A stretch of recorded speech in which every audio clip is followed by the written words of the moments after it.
নমস্কার বন্ধুরা, welcome to ST unique sports. তো কেকেআরের সামনেই কিন্তু বড় লক্ষ্য রয়েছে লখনৌ সুপার জায়েন্টকে তাদের ঘরের মাঠে হারিয়ে জয়ের ধারা বজায় রাখা এবং পয়েন্ট টেবিলের উপরের দিকে উঠে আসা।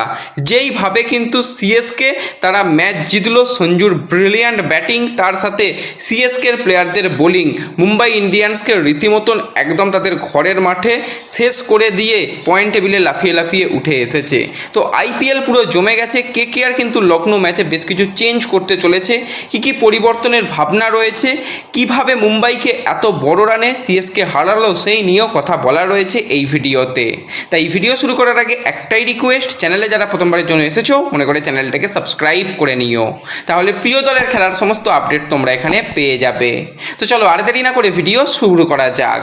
তো সবার প্রথমে যদি আমরা কথা বলি একটুখানি কেকেআর দলকে নিয়ে, তো সামনে যে ম্যাচটা সেটা কিন্তু অত্যন্ত গুরুত্বপূর্ণ এবং কঠিন ম্যাচ হতে চলেছে, এই কারণে যে কেকেআর কিন্তু এই বছর একদমই ছন্দে নেই। তারা পয়েন্ট টেবিলের একদম শেষের দিকে দল রয়েছে, একটা মাত্র জয় তাদের এসেছে এবং তারা 3টে পয়েন্টে নিয়ে রয়েছে। কিন্তু লখনৌর অবস্থাও ওই একই রকম, তারা 2টো ম্যাচ জিতেছে, 5টা ম্যাচ হেরেছে, তারা কিন্তু 4 পয়েন্ট নিয়ে 9 নম্বর পজিশনে রয়েছে। তো অনেক দিন মাঝখানে কেকেআর তারা বিরতি পেয়ে গেছে, রাজস্থান ম্যাচের পর অনেকটা সময় কেকেআর পেয়ে গেছে তারা নিজেরা ফ্রেশ হওয়ার জন্য। বেশ কিছুদিন তাদের অনুশীলন বন্ধ ছিল, তাদের ছুটি দেওয়া ছিল, কিন্তু রীতিমতন লখনৌতে প্রস্তুতিতে নেমে পড়েছে কিন্তু এই মুহূর্তে কেকেআর। এবং আমরা দেখতে পাচ্ছি কেকেআর দলে কিন্তু ব্যাটিং মোটেই ভালো হচ্ছে না। সেখানে আমরা দেখতে পাচ্ছি ফিন অ্যালেন বা টিম সাইফার দুজনই কিন্তু ওপেনার হিসেবে স্ট্রাগল করছে। এছাড়া রাহানে, রঘুবংশী তারাও খুবই স্লো একটা ব্যাটিং করছে। ক্যামেরন গ্রিনের কাছ থেকে যে সেই রকম পারফরমেন্স পাওয়া যায়নি যেটা কেকেআরকে জেতাতে অনেকটা হেল্প করবে, সেরকম পারফরমেন্স হয়নি। তো এই জায়গাতে কিন্তু কেকেআর এবার কিছু পরিবর্তনের ভাবনা করছে, যে টিম সাইফার, ফিন অ্যালেনকে তো দিয়ে দেখা গেল তারা তো দুজনেই ব্যর্থ। তো সেই জায়গাতে নিউজিল্যান্ডের যে আরও একজন উইকেট কিপার ব্যাটসম্যান বা তাকে অলরাউন্ডারও বলা যেতে পারে, সেই রাচিন রবীন্দ্রাকে যদি নিয়ে আসা যায় সেক্ষেত্রে কিন্তু কেকেআর অনেকটা ভালো ব্যাটিং ইউনিট পেয়ে যাবে। তো তাহলে কোন 4 বিদেশিকে কেকেআর খেলাবে? সুনীল নারিন সে ডেফিনেটলি থাকবে। পাথি রানা যেহেতু কেকেআর দলে যোগদান করেছে, অবশ্যই পাথি রানাকে কিন্তু কেকেআর খেলানোর একটা চিন্তাভাবনায় থাকবে। এবার কোন জায়গাতে নিয়ে আসা হবে রাচিন রবীন্দ্রাকে কি রহমান পাউলের জায়গায় নিয়ে আসা হবে? দেখো, অতটা নিচের দিকে কিন্তু রাচিন রবীন্দ্রা ব্যাটিং করতে পারে না, তাকে কিন্তু কিছুটা টপ অর্ডারের ওপেনার বা 1 ডাউন, খুব বেশি হলে 2 ডাউনে খেলিয়ে দাও, ঠিক আছে, কিন্তু তার থেকে নিচের দিকে হয়ে গেলে তার ব্যাটিং করতে সমস্যা হতে পারে, সেক্ষেত্রে কেকেআরের ব্যাটিং দুর্বল হয়ে যেতে পারে। তো কেকেআর কিন্তু পরের ম্যাচে যদি দুজনই যে নিউজিল্যান্ডের উইকেট কিপার ব্যাটসম্যান তাদের যদি বাদ রাখে, অর্থাৎ টিম সাইফার্ট এবং ফিন অ্যালেন তাদের দুজনকেই যদি বাদ দিয়ে যদি সেখানে রাচিন রবীন্দ্রাকে নিয়ে আসে, তো সেক্ষেত্রে ব্যাটিং অর্ডার কিছুটা এরকম হতে পারে, ডানহাতি বাঁহাতি একটা কম্বিনেশন হতে পারে। সেখানে অবশ্যই রাহানের সঙ্গে রাচিন রবীন্দ্রাকে ওপেনারে হিসাবে নিয়ে আসা, নাম্বার 3-এ ক্যামেরন গ্রিন, নাম্বার 4-এ সেক্ষেত্রে রঘুবংশীকে নিয়ে এলে কেকেআরের ব্যাটিং অর্ডার কিন্তু একটা সেটেল ব্যাটিং অর্ডার থাকবে। এবং রাচিন রবীন্দ্রা এলে কিন্তু একটা এক্সট্রা স্পিনার অপশান তারা পেয়ে যাবে। অলরেডি আমরা দেখতে পাচ্ছি বরুণ চক্রবর্তী, সুনীল নারিন তারা মোটামুটি বোলিং ভালোই করছে। সুনীল নারিনকে নিয়ে কোনো কথাই হবে না, বরুণ লাস্ট ম্যাচে বেশ কয়েকটা উইকেট তুলতে সক্ষম হয়েছে। অনুকূল রয় সেও কিন্তু এফেক্টিভ হচ্ছে, সে বল হাতে ঠিকঠাক করে দিচ্ছে, কিন্তু তাকে সেইভাবে কোচ ট্রাস্ট করে না বা ক্যাপ্টেনও তাকে সেইভাবে দায়িত্ব দেয় না। তাকে অনেক সময় আমরা দেখি যে 3 ওভারে বেশি বলই করানো হয় না, তাকে দিয়ে 4 ওভার করাতে হবে। এবং এই রাচিন রবীন্দ্রা তাকে দিয়েও যদি কেকেআর 2-1টা ওভার মাঝখানে বার করে দিতে পারে, তো সেক্ষেত্রে কেকেআরের জন্য খুবই ভালো হবে। রাচিন রবীন্দ্রা বল হাতেও কিন্তু নেটে প্র্যাকটিস করেছে, সেটা কিন্তু কেকেআরের অফিসিয়াল পেজ থেকে জানানো হচ্ছে।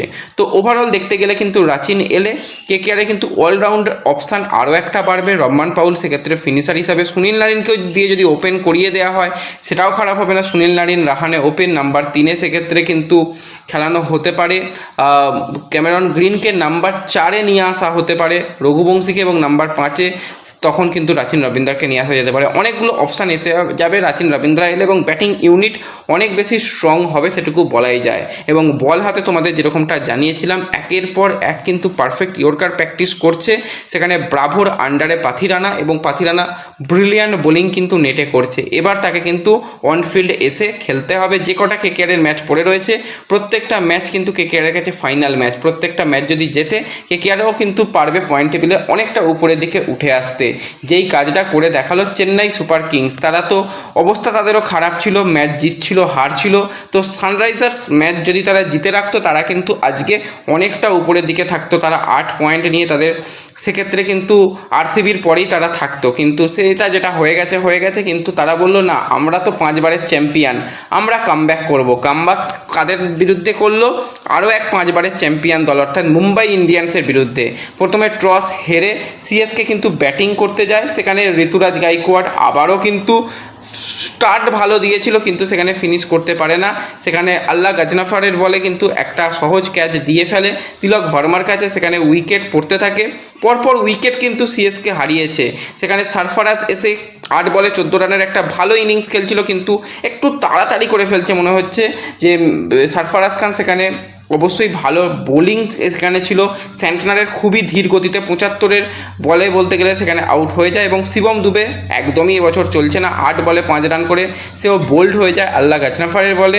ব্রাভিস এসে কিছুটা খেলার চেষ্টা করে, সেও বড় রান করতে পারেনি। ব্রাভিসের কাছ থেকে আরও বড় রান সিএসকে আশা করে, সে কিন্তু মাত্র 11 বলে 21 রানেই আউট হয়ে যায়। কার্তিক শর্মা 2 বড় 6 মেরেছে, অবশ্য ঠিক আছে, কিন্তু সেই জায়গায় সে জসপ্রীত বুমরার বলে কিন্তু ক্যাচ দিয়ে ফেলে। সেখানে মিচেল স্যান্টনার একটা ব্রিলিয়ান্ট ক্যাচ নেয় এবং ক্যাচ নেওয়ার পর কিন্তু মিচেল স্যান্টনার ইনজুরি পায় এবং তাকে মাঠ থেকে উঠে যেতে হয় এবং পরে সে ব্যাটও করতে পারে না।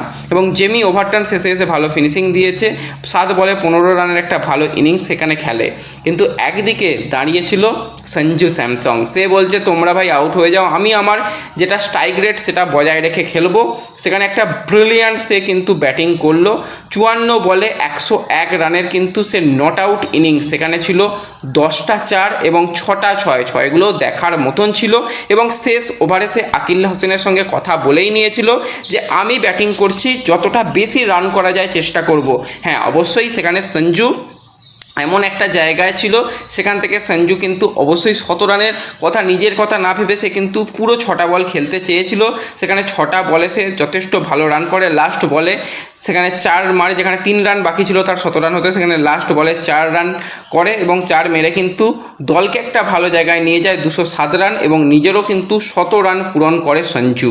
এবং বল হাতে সেখানে কিন্তু সিএসকের বোলাররা ব্রিলিয়ান্ট বোলিং করেছে। প্রথমেই আমরা দেখলাম যে আকিল হোসেন যে বলটা করেছিল অসাধারণ বল, সেখানে কিন্তু সঞ্জু আউট করে দেয় মুম্বাই ইন্ডিয়ান্সের ওপেনারকে, সেখানে আউট হয়ে যায়। এবং তার পরের ওভারে এসেই কিন্তু মুকেশ চৌধুরী সুন্দরভাবে বল করে কুইন্টন ডিকককে সেখানে বোল্ড করে দেয়। মুকেশ চৌধুরীর মা মারা গিয়েছে, তারপরও সে চেন্নাইয়ের হয়ে এই গুরুত্বপূর্ণ ম্যাচে খেললো এবং পুরো দলটা যেন মুকেশের জন্য খেলছিল। প্রত্যেকটা প্লেয়ার যেখানে এত ভালো ব্যাটিং বোলিং করেছে এবং আকিল হোসেন নামানধীরকেও কিন্তু একটা ব্রিলিয়ান্ট ডেলিভারিতে বোল্ড করে দেয়। তারপরে একটা পার্টনারশিপ করার চেষ্টা করছিল সূর্যকুমার এবং তিলক, কিন্তু অনেকটা স্লো পার্টনারশিপ। সেখানে পরপর 3টে উইকেট পড়ে যাওয়ার পর তারা চেষ্টা করেছিল কিন্তু হয় না। সেখানে গিয়ে তিলক ভার্মা আউট হয়, আবারও কিন্তু সেই আকিল হোসেনের বোলিংয়ে 29 বলে 37 রান করে।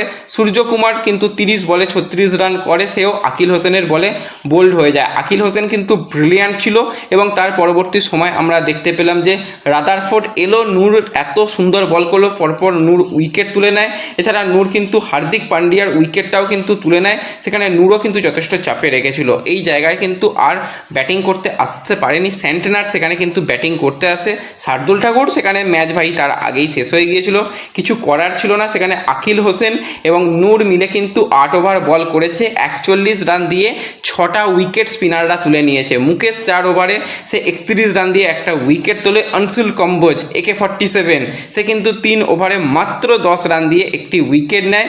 জেমি ওভারটনও কিন্তু 2 ওভারে 14 রান দিয়ে উইকেট নিয়েছে এবং গুরজানপ্রীত সে 2 ওভারে মাত্র 7 রান দিয়ে একটা উইকেট নিয়েছে। প্রত্যেকটা প্লেয়ার উইকেট পেয়েছে এবং সিএসকে মুম্বাই ইন্ডিয়ান্সকে তাদের ঘরের মাঠে বিরাট বড় ব্যবধানে হারিয়েছে, 101-এর ব্যবধান, মানে বুঝতেই পারছো যে পুরো ডমিনেট সিএসকের প্লেয়াররা করেছে এবং করে কিন্তু তারা পয়েন্ট টেবিলের 5 নম্বর পজিশনে চলে এলো, 5 বারের চ্যাম্পিয়নরা। এটা কিন্তু একটা ব্রিলিয়ান্ট ব্যাপার বলতেই হয়। এবং যদি আমরা হেড টু হেডের দিকে তাকাই তো সেক্ষেত্রে কিন্তু চেন্নাই সুপার কিংস পর ম্যাচ শেষ 11টা ম্যাচের মধ্যে 8টা ম্যাচ তারা জিতেছে এবং 3টে ম্যাচ মুম্বাই জিতেছে। তো সেক্ষেত্রে সিএসকে ডমিনেট করছে এই মুহূর্তে বলাই যায় এবং 5 বারের চ্যাম্পিয়নরা তারা কামব্যাক করেছে। বাকি যে ম্যাচগুলো রয়েছে সেই ম্যাচগুলোতেও যদি এই রকম পারফরমেন্স করে তো অবশ্যই তারা টপ 4 বা টপ 3তেও চলে আসতে পারে, সেটুকু বোঝা যায়। তো এই রকমভাবেই কিন্তু কেকেআরকেও কামব্যাক করতে হবে, তাহলে কেকেআরও কিন্তু ভালো জায়গায় এখনও যেতে পারবে, সেটুকু আমরা বুঝতে পারছি। তো আজকেও একটা গুরুত্বপূর্ণ ম্যাচ রয়েছে যেখানে আরসিবি তারা মুখোমুখি হবে তাদের ঘরের মাঠে গুজরাট টাইটান্সের বিরুদ্ধে এবং আরসিবি চাইবে তারা 1 নম্বর পজিশানটাকে ধরার কাছাকাছি যেতে, তারা কিন্তু ঘরের মাঠে একটা ভালো আজকে রেজাল্ট করতে চাইবে। তো সেই ম্যাচটার দিকেও নজর থাকবে। তো ওভারঅল এই ভিডিওতে এই আপডেটগুলোই শেয়ার করার ছিল। ভিডিও ভালো লাগলে লাইক শেয়ার করে দিও, চ্যানেলে প্রথমবারের জন্য এলে সাবস্ক্রাইব করে নিও। দেখা হবে পরবর্তী ভিডিওতে। ধন্যবাদ।